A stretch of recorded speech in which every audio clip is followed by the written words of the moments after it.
Hello everyone, welcome to ज्ञान विज्ञान academy. आज हम शुरू करने जा रहे हैं भारत का भूगोल, और उसमें जो सबसे पहला टॉपिक हम ले रहे हैं वो है अक्षांश और देशांतर रेखाएं। और फिर उसमें हम देखेंगे कि भारत की अवस्थिति कहाँ है इन अक्षांश और देशांतर रेखाओं के अनुसार। देखिए, आप इसमें देख सकते हैं, ये मैंने इनकी इमेजेस लगाई हुई है। तो चलिए देखते हैं। तो अक्षांश रेखाएं और देशांतर रेखाएं जो हैं, ये एक्चुअल में कोई रेखाएं हैं नहीं, ये काल्पनिक रेखाएं हैं जो हमने किसी जगह की अवस्थिति देखने के लिए, कुछ दो जगहों के बीच के समय निर्धारण के लिए इस तरह से बनाई हुई हैं। तो जो अक्षांश रेखाएं होती हैं, अक्षांश रेखाओं का काम होता है कि वो एक जगह से दूसरी जगह के बीच में कितना डिस्टेंस है वो हम पता लगा सके उनसे। और देशांतर रेखाओं से हमें क्या पता चलता है कि एक जगह से दूसरी जगह के बीच का समय अंतराल कितना है। तो चलिए देखते हैं अक्षांश रेखाएं क्या होती हैं। अगर हम पृथ्वी को लें, अगर हम माने कि ये जो वृत्त है ये एक पृथ्वी है, तो ये जो इस तरह की काल्पनिक रेखाएं होती हैं, लेटी हुई टाइप की जो रेखाएं होती हैं इस तरह की, इन्हें हम बोलते हैं अक्षांश रेखाएं। तो अक्षांश रेखाओं में जो सबसे बड़ी रेखा होती है वो होती है 0 डिग्री अक्षांश, जिसको हम बोलते हैं विषुवत रेखा या भूमध्य रेखा। विषुवत रेखा या भूमध्य रेखा।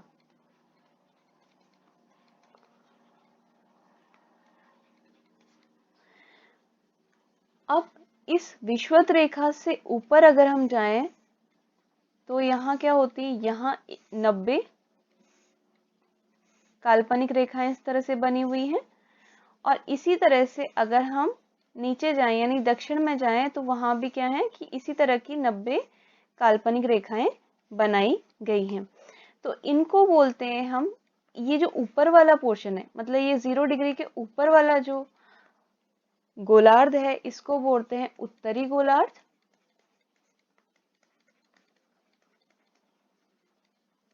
और ये 0 डिग्री के नीचे जो गोलार्ध है इसको बोलते हैं दक्षिणी गोलार्ध।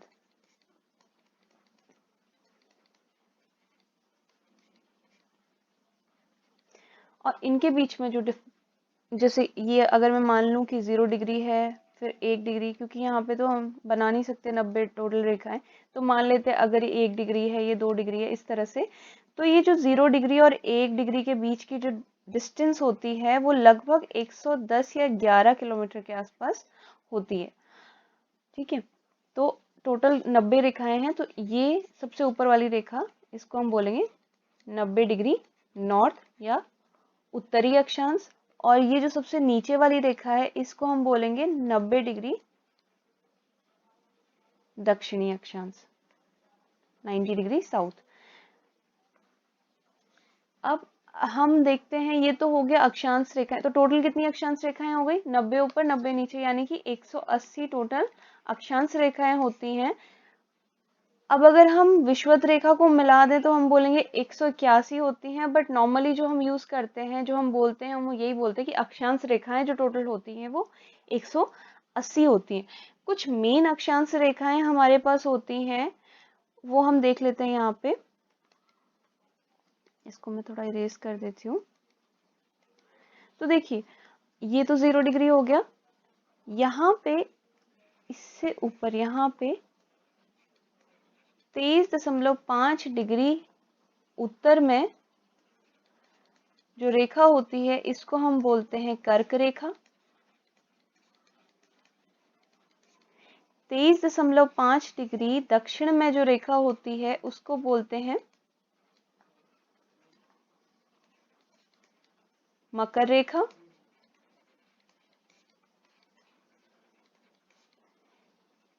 यहाँ और ऊपर अगर हम जाएं तो 66.5 डिग्री पे जो रेखा हमारे पास होती है उसको बोलते हैं उत्तर ध्रुवीय व्रत। और यहाँ पे दक्षिण में 66.5 डिग्री में होता है दक्षिण ध्रुवीय व्रत।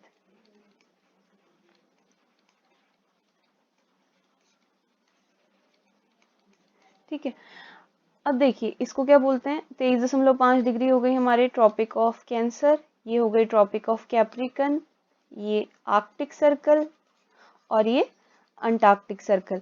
अब कहीं कहीं पे आपको ये क्या दिखेगा, जैसे मैंने लिखा है 23.5 डिग्री लिखा हुआ है, कहीं कहीं पे आपको ये मिलेगा 23 डिग्री 30 मिनट, इस तरह से भी इसको मेंशन किया जाता है। तो इसका मतलब क्या है, देखिए 1 डिग्री में कितने मिनट्स होते हैं, 1 डिग्री में होते हैं 60 मिनट और 1 मिनट में होते हैं 60 सेकंड। इस तरह से इनको रिप्रेजेंट किया जाता है। तो जब मैं ये आधा इसको ले रही हूँ तो आधा डिग्री मतलब क्या हो जाएगा, आधा डिग्री मतलब 60 को 2 से जब हम भाग देंगे तो कितना हो जाएगा, 30 मिनट। तो इसको इस तरह से लिखा जाता है कि 23 डिग्री 30 मिनट। ठीक है, ये जो जोन है, ये अभी जो हमने पढ़े हैं रेखाएं, कर्क रेखा, मकर रेखा और उत्तर ध्रुवीय व्रत और दक्षिण ध्रुवीय व्रत, इनका यूज आगे हम करेंगे। इनको फिर जोन में डिवाइड कर दिया जाता है, पूरे ग्लोब को जोन्स में डिवाइड किया जाता है कि जैसे जो इक्वेटर वाला पोर्शन है ये बहुत गर्म होता है, फिर ये उससे थोड़ा ठंडा होता है ये वाला पोर्शन, और ये फ्रीजेड जोन में आ जाता है। ये हम आगे देखेंगे नेक्स्ट वीडियो में। तो चलिए इसके बाद देखते हैं देशांतर रेखाएं। जो देशांतर रेखाएं होती हैं वो इस तरह से होती हैं, नॉर्थ पोल से लेके साउथ पोल तक जुड़ी हुई रेखाएं। ये क्या है, उत्तरी ध्रुव और ये है दक्षिणी ध्रुव। तो ये जो रेखाएं हैं ये इस तरह से हैं, जैसे हम एक बॉल है हमारे पास सपोज, और उसको इस तरह से आधे से काट दिया जाए तो हमारे पास दो ऐसे अर्धगोले मिलेंगे। और ये जो दो अर्धगोले हैं, अगर हम इसको पृथ्वी के उसमें देखें तो ये क्या हो जाएगा, यहाँ इस तरह से ये लाइंस बनी हुई होती हैं, इस तरह से बनी हुई होती हैं। तो ये क्या होती हैं, 180 रेखाएं होती हैं इस आधे पूर्वी गोले में और आधे पश्चिमी गोले में। तो इसमें टोटल 180 लाइन होती है और ये इसी तरह की 180 लाइन यहाँ बनी हुई होती है,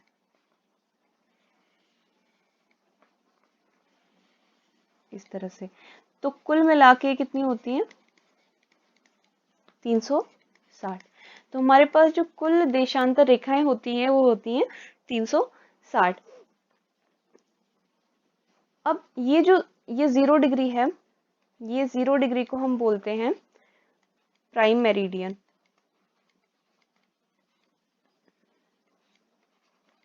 इस 0 डिग्री को बुलाता है प्राइम मेरिडियन।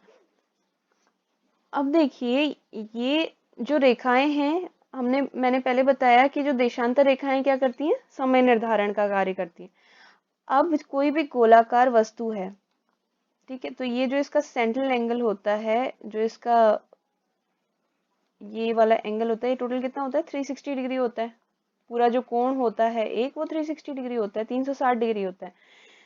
तो पूरी पृथ्वी को घूमने में एक दिन का समय लगता है, यानी कि 24 घंटे का समय लगता है। तो 360 डिग्री कवर करने के लिए कितने टाइम लगता है, 24 घंटे का समय लगता है। तो अगर 360 डिग्री कवर करने में 24 घंटे का समय लग रहा, तो 1 डिग्री कवर करने में कितना टाइम लगेगा, 24/360 घंटे लगेंगे। अब इसको घंटे में तो हम कर नहीं सकते, तो हम क्या करते हैं, इसको मिनट में कन्वर्ट कर देते हैं। तो कितना आ जाएगा, 24/360 गुणा 60 से हो जाएगा 4 मिनट। तो मतलब एक देशांतर रेखा और दूसरी देशांतर रेखा के बीच में जो समय का अंतर होता है, समयांतर होता है, वो कितना होता है, 4 मिनट का। तो अगर हम बोले ये 0 डिग्री में, अगर यहाँ पे 10 बज रहे हैं, सुबह के 10 बज रहे हैं, यहाँ पे ये जो एरिया है ये ग्रीनविच से होके जाता है। तो मान लिया कि ग्रीनविच लंदन में क्या हो रहा है, 10 बज रहे हैं, तो इससे आगे अगर हम 1 डिग्री आगे चले गए तो वहां पे कितना बज रहा होगा, 10 बज के 4 मिनट हो रहे होंगे।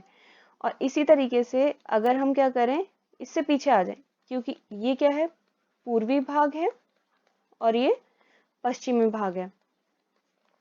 तो पूर्वी भाग में जाते हैं तो समय बढ़ता जाता है, पश्चिमी भाग में आते हैं तो समय घटता जाता है, क्योंकि जो पृथ्वी है वो किस तरह से घूम रही है, पश्चिम से पूर्व की ओर घूम रही है। तो पश्चिम से पूर्व की ओर घूमते घूमते पूर्व वाला समय आगे होता है, पश्चिम वाला समय पीछे होता है। तो ये वाला जो समय होगा ये माइनस हो जाएगा 4 मिनट, तो कितना आ जाएगा, 9:56 यहाँ पे समय हो रहा होगा। इसी तरीके से फिर हम एक एक डिग्री पीछे आते जाएंगे तो 4-4 मिनट का समय कम होता जाएगा, और आगे जाते जाएंगे तो 4-4 मिनट का समय बढ़ता जाएगा। इसी तरीके से हम देखेंगे, हम जब पूरा घूम लेंगे तो हम देखेंगे कि पूरे एक दिन का अंतर आ गया है। मतलब 0 डिग्री से लेके, अगर हम पूरे की बात करें तो हम जब पूरी पृथ्वी घूम लेती है तो कितना समय लग जाता है, पूरा एक दिन का समय लग जाता है। तो पूरे में एक दिन का समय का अंतराल आ जाता है। अब देखिए, ग्रीनविच मीन टाइम का क्या मतलब है। ये जो 0 डिग्री है, इसको मैंने बोला, इसको क्या बोलते हैं, ये है प्राइम मेरिडियन।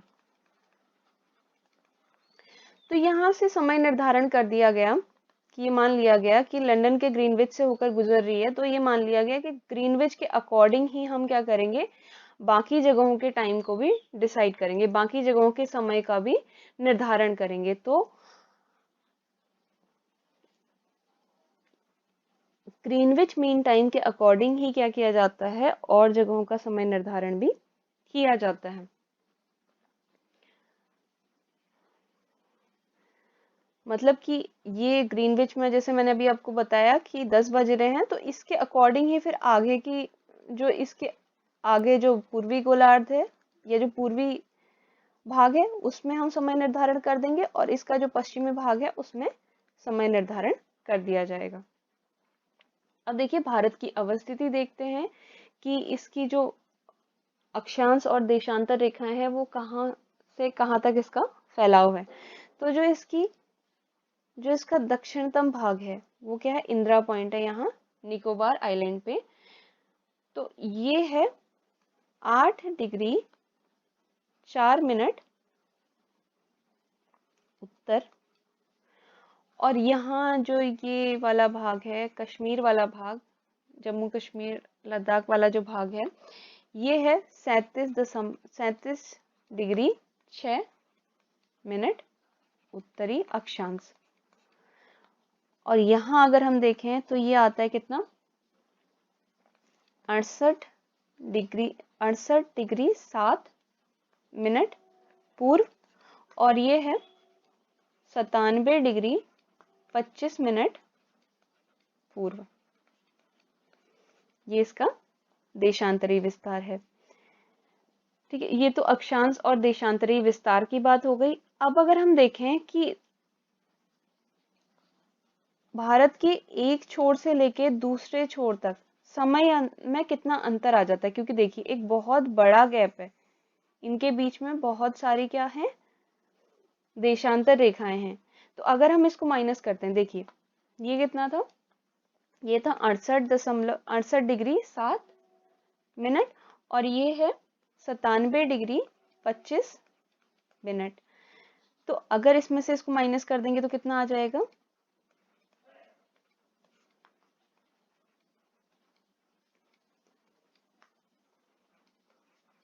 तो ये लगभग लगभग कितना आ गया,